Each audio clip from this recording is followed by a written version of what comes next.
पहले तो भाजपा वालों को मैं ये बता दूं कि कोई शरिया की मांग को लेकर नहीं आए थे और कोई शरिया की मांग भी भारत में नहीं करता है। तुम खुदे अपना पुलाव पकाते रहते हो, बोलते रहते हो, बकबकाते रहते हो, करते रहो। विजय सिन्हा जो बोल रहे हैं वो दरअसल भोले भाले हिंदू भाइयों को डरा रहे हैं। देखो देखो जमा हो गया साहब, लाखों लाख, अब तुम भी आ जाओ, करोड़ों में लाखों का जवाब देंगे, नारे तकबीर का भी जवाब देंगे और ये इस्लामिक राष्ट्र बनाएगा ना, हम हिंदू राष्ट्र बनाएंगे। विजय सिन्हा जी, आप भी वो सपना मत देखिए हिंदू राष्ट्र का, आपका भी एटावा वाला काम लंबा नहीं खींचेगा। ये खुद कंफ्यूज हैं, ये तय ही नहीं कर पा रहे हैं। इस्लाम विरोध में ये इतना कंफ्यूज आ गए हैं कि खुद नहीं समझ रहे हैं कि भारतीय संस्कृति क्या है। मतलब सीता मैया ढक के रखती थी और लक्ष्मण जो है वो इतना आदर करते थे सीता मैया का कि वो चेहरा कभी देखे ही नहीं।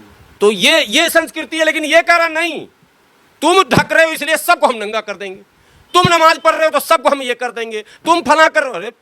पागलपनी का कोई हद भी होता है। तुम माने बुग़्ज़े मुस्लिम में अपने धर्म को भी नष्ट मारे चले जा रहे हो। बिहार की राजधानी पटना के ऐतिहासिक गांधी मैदान में एक बड़ी महारैली होती है और उसमें वक्फ संशोधन कानून जो बना है उसका विरोध होता है। तमाम विपक्षी दल के नेता भी वहां पर मौजूद होते हैं।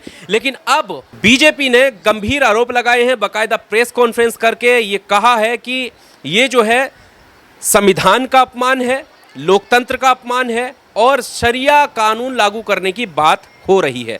क्या ऐसा कुछ हुआ है बिहार में? इन सब पर बात करने के लिए हमारे साथ हाफिज गुलाम सरवर जी हमारे साथ हैं। किस तरह से आप देखते हैं, एक बहुत बड़ी तादाद में लोग वहां पर पहुंचे और वक्फ संशोधन कानून का विरोध करने के लिए वहां पर पहुंचे थे, लेकिन बीजेपी की तरफ से ये आरोप लगाया जा रहा है कि ये संविधान को ठुकराकर शरिया कानून लागू करने की बात कर रहे हैं। देखिए, कल जो बिहार के गांधी मैदान में एक बड़ी रैली थी, वो उस रैली का आयोजन जिसने किया था उस तंजीम का नाम है इमारत शरिया।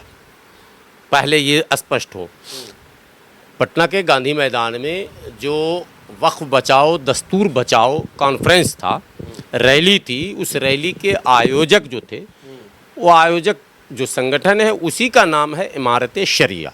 एक बात, इमारत शरिया के प्रमुख को अमीर शरीयत कहते हैं, दोनों जगह शरीयत आ गया।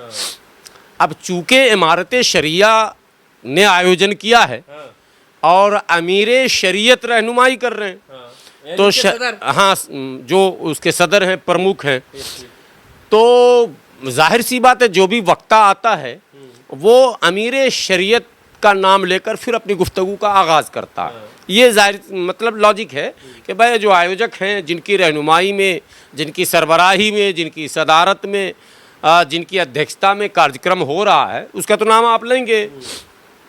तो वहाँ जो अध्यक्षता हो रही थी, वहाँ जो रहनुमाई और सरबरस्ती हो रही थी, वो हज़रत अमीर शरीयत की थी। अमीर शरीयत कहते हैं इमारत शरिया के प्रमुख को, ठीक है। अब इमारत शरिया क्या चीज़ है? इमारत शरिया एक गैर मतलब सियासी और गैर सरकारी, गैर सियासी और गैर सरकारी मिल्ली तंजीम है, यानी धार्मिक संगठन है। अनेकों भारत के अंदर धार्मिक संगठन हैं, बुद्ध धर्म में, सिख धर्म में, हिंदू धर्म में, ईसाई धर्म में, इस्लाम धर्म में भी हैं। इमारत शरिया मुसलमानों का वो धार्मिक संगठन है जिसमें शरई उमूर यानी शरीयत से संबंधित जो कार्यक्रम होते हैं उसमें जो कठिनाइयाँ बाधाएं आती हैं उसमें लोग उनसे संपर्क करते हैं कि मार्गदर्शन मेरा कर दीजिए कि हम इसमें धार्मिक दृष्टिकोण से क्या उचित रहेगा। उसमें संविधान का कोई लेना देना नहीं है। संविधान अपनी जगह प्रभावी है, लागू है, लेकिन इसी संविधान ने धार्मिक स्वतंत्रता जो दी है, उस धार्मिक स्वतंत्रता को बनाए रखने के लिए इमारत शरिया जैसे अलग अलग संगठन जो है वजूद में हैं और रहेंगे। अब आपने भाजपा का सवाल किया, देखिए भाजपा का एजेंडा ही धार्मिक है, उसे तो पर उन्हें तो वो शरिया वाले शब्द सुनाई दे रहे हैं ना। वो कह रहे हैं कि देखिए संविधान की बात नहीं हो रही है, शरिया की बात हो रही है। क्या संविधान की जगह पर शरिया लागू करना चाहते हैं? उन्हें तो पर्सनल लॉ जो हमारे हैं वो भी शरिया नज़र आते हैं। उनके कई बड़े नेता कह चुके हैं, आम छुटभैया को तो आप छोड़ दीजिए, बड़े लीडरान भी कई बार टीवी डिबेट्स में उनके प्रवक्ता कहते हैं कि मुस्लिम पर्सनल लॉ क्यों रहेगा कायम, पर्सनल लॉज का क्या मतलब है जब संविधान है। अरे भाई मूर्खता की भी कोई हद होती है। पर्सनल लॉज जो हैं वो खुद अकॉर्डिंग टू इंडियन कॉन्स्टिट्यूशन है, भारतीय संविधान में पर्सनल लॉज रखे गए हैं और सिर्फ मुसलमानों के नहीं हैं, भारत के सभी धर्मों के पर्सनल लॉज हैं, ठीक है। और उनको एक दायरा दिया गया, उसमें ये भी कहा गया है कि मुदाखलत या इंटरफेयर नहीं किया जाएगा बेज़रूरत, ठीक है। जब तक देश हित उससे प्रभावित ना हो, समाज हित प्रभावित ना हो, सरकार को कोई बाधा ना हो, तब तक उसमें किसी भी तरह की मुदाखलत की कोई गुंजाइश नहीं है। अगर पर्सनल लॉज के कुछ ऐसे सेक्ट हैं या कोई ऐसे अनुबंध हैं या कोई ऐसे अनुच्छेद हैं उनके अपने, जिससे कहीं राष्ट्र, समाज, सरकार प्रभावित हो रहा, खतरा, तो आप आपत्ति कर सकते हैं। नहीं तो नमाज पढ़ना है, रोज़ा रखना है, हज करना है, ज़कात देना, खैरात देना, कुर्बानी करना, शादी ब्याह करना, इतना ही तो मसला है। भारत के संविधान ने स्वतंत्र किया, हम चाहे रात भर जाग के फेरे लगाएं, आग लगाएं, नहीं समझे, घी जलाएं। अमूमन सड़क पे आप अगर घी जलाओगे तो लोग आपको क्या कहेंगे, घी खाने की चीज़ है या जलाने की चीज़ है, ठीक है। लेकिन जला रहे हैं ना।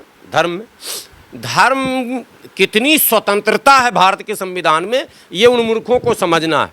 नकाब पर आपत्ति है, और यहाँ तो ऐसा भी धर्म है हमारे देश में जो सब नंगे रहते हैं, सब नंगे, 100% ओपन। जैन धर्म के जैन मुनि जो हैं नंगे रहते हैं, प्रवचन भी करते हैं नंगे बैठ के, कोई आपत्ति नहीं। हमने कभी आपत्ति नहीं की, उन्होंने भी आपत्ति नहीं की, हालांकि हमें तो आपत्ति करनी चाहिए थी, लेकिन हमने कहा कि नहीं, भारत का संविधान उनको भी स्वतंत्र करता, हमको उनका धर्म है भाई।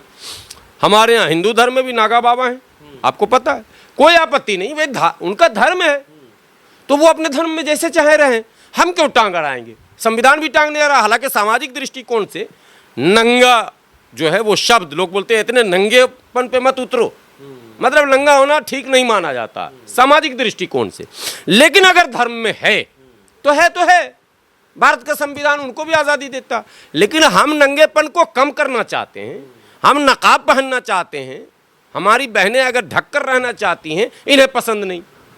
और जिस अश्लीलता का विरोध, ये जिसको कहते हैं ये वेस्टर्न कल्चर है, उस अश्लीलता को प्रमोट कर रहे हैं और कहते हैं यही भारतीय संस्कृति। ये खुद कंफ्यूज हैं, ये तय ही नहीं कर पा रहे हैं। इस्लाम विरोध में ये इतना कंफ्यूज आ गए हैं कि खुद नहीं समझ रहे हैं कि भारतीय संस्कृति क्या है, ठीक है। माता सीता मैया से जुड़ी हुई एक बड़ी प्रसिद्ध कहानी एक शिया आलिम बयान कर रहे, वायरल हो रहा था वीडियो। बाद में हमने किसी बड़े हिंदू संतों के प्रवचन में भी सुना, ये बात सत्यापन हो गया उसका कि हाँ वो शिया धर्मगुरु से ही कह रहे थे। उसमें लक्ष्मण जी से जुड़ा हुआ एक प्रसंग है। लक्ष्मण जी से जब पूछा गया कि नाक मैंने पैर का फलां और फलां सब उन्होंने पहचान लिया, अंगूठी पहचान ली, लेकिन नाक का वो जो पूछा गया तो उन्होंने कहा कि हमने तो कभी देखा ही नहीं चेहरा। मतलब सीता मैया ढक के रखती थी और लक्ष्मण जो है वो इतना आदर करते थे सीता मैया का कि वो चेहरा कभी देखे ही नहीं। तो ये संस्कृति है। लेकिन ये कह रहा नहीं, तुम ढक रहे हो इसलिए सबको हम नंगा कर देंगे, तुम नमाज पढ़ रहे हो तो सबको हम ये कर देंगे, तुम फला कर रहे हो। अरे पागलपनी का कोई हद भी होता है। तुम माने बुग़्ज़े मुस्लिम में अपने धर्म को भी नष्ट मारे चले जा रहे हो। ये जो लिख रहा मालवीय और कमालवीय जो भी लिख रहा है, और भाजपा जो कल प्रेस कॉन्फ्रेंस भी भाजपा का था, हमें तो चूँकि और पॉलिटिकल पार्टियों से मेरी शिकायत होती है तो मैं उधर शिकायत करता हूँ तो लोग समझते हैं कहीं भाजपा ही तो नहीं है। अरे भैया, मसला सिर्फ भाजपा का नहीं है। हमारे मुल्क में, हमारे मुल्क में ईमानदार लीडर नहीं है। सेकुलरिज्म के नाम पर भी ठगने का काम करता है, बिरादरी के नाम पर भी ठगने का काम करता है, हमारे लोगों के जज्बात से भी वो खेल कर आगे बढ़ना चाहता है। इसलिए हम लोग ब्रेक करते हैं। हम ये जो लाखों की आपने तस्वीरें तो देखी होंगी, मैं मौजूद था, आप आगे क्यों बता रहे हैं, मैं तो मौजूद। तो फिर ये जो लोग आए थे, इतनी बड़ी तादाद में लोग आए, इसका क्या संदेश है? क्योंकि रैलियां तो देखिए अब इतना हंगामा क्यों है? क्या चुनाव की कोई वजह है? हाँ, अब सही पैटर्न पर आप। पहले तो भाजपा वालों को मैं ये बता दूं कि कोई शरिया की मांग को लेकर नहीं आए थे और कोई शरिया की मांग भी भारत में नहीं करता है। तुम खुदे अपना पुलाव पकाते रहते हो, बोलते रहते हो, बकबकाते रहते हो, करते रहो। ये जो शरिया लफ्ज़ आया वो इमारत शरिया से आया। चूँकि इमारत शरिया का नाम हज़ारों बार वहाँ लिया गया प्रोग्राम में, तो इनको लगा कि लगता है शरिया आज लागू हो जाएगा गांधी मैदान एक में। सवाल इसमें और ले लेते हैं। हाँ। भाजपा के जो उप मुख्यमंत्री हैं विजय सिन्हा, उन्होंने कहा कि कुछ कट्टरपंथी लोग लालू के सहारे ये बैठे हैं कि ये इस्लामिक राष्ट्र हो जाएगा। इस रैली के दौरान उन्होंने ये बात कही, लेकिन वो भ्रम में जी रहे हैं, ऐसा कुछ नहीं होगा, मोदी जी के राज में चीज़ें सही बढ़ रही हैं और ये इस्लामिक राष्ट्र की तरफ नहीं बढ़ेगा। तो क्या इस्लामिक राष्ट्र का भी कोई नारा लगा था? देखिए, कहीं कोई नारे नहीं लगे हैं। एक उमूमन मुसलमान जब जमा होता है तो वो नारे तकबीर का नारा लगाता है। उनकी तरबियत वैसी अभी उतनी पक्की है नहीं कि सियासी मजमों में वो ये नारे ना इस्लामिक लगाएं। राष्ट्र की बात कहाँ से? कहीं नहीं। ये जो गलत है तो गलत है। तरीक़े पर सवाल है, रैली पर सवाल है, हज़रत अमीर शरीयत के किरदार पर, उनके अंदाज पर कई सवाल लोग कर रहे हैं, सोशल मीडिया पर भी कर रहे हैं। उनके मैनेजमेंट और मिस मैनेजमेंट पर सवाल है, ये सवाल का हक है। लेकिन कोई बोले कि इस्लामीकरण, विजय सिन्हा जो बोल रहे हैं वो दरअसल भोले भाले हिंदू भाइयों को डरा रहे हैं। देखो देखो जमा हो गया साहब, लाखों लाख, अब तुम भी आ जाओ, करोड़ों में, लाखों का जवाब देंगे, नारे तकबीर का भी जवाब देंगे और ये इस्लामिक राष्ट्र बनाएगा ना, हम हिंदू राष्ट्र बनाएंगे। अरे भैया, न इस्लामिक राष्ट्र बनने वाला, न हिंदू राष्ट्र बनने वाला। ये ऑलरेडी भारत स्वतंत्र राष्ट्र है, लोकतंत्र राष्ट्र है, संवैधानिक राष्ट्र है और ये ऐसा ही रहेगा। विजय सिन्हा जी, आप भी वो सपना मत देखिए हिंदू राष्ट्र का। आपका भी एटावा वाला काम लंबा नहीं खींचेगा। हाँ, सुन लीजिए साहब, आप भी दलितों पर अत्याचार करके लंबा खींच नहीं पाएंगे मनुस्मृति वाला राज। यहाँ न इस्लाम का राज है, न हिंदुत्व का राज है, संविधान का राज है। उसी संविधान का राज है जिस संविधान ने आपको सारे धार्मिक अनुष्ठान करने, धार्मिक कार्यक्रम करने, धार्मिक आयोजन करने, धर्म के नाम पर कुछ भी बोलने का आपको अधिकार दिया, हमको भी धार्मिक अनुष्ठान करने, धार्मिक कार्यक्रम करने की स्वतंत्रता मिली। उसी संविधान का राज है जिस संविधान ने भारत के सरकार के बनाए हुए नीतियों से असहमति प्रकट करने का हमको अधिकार दिया।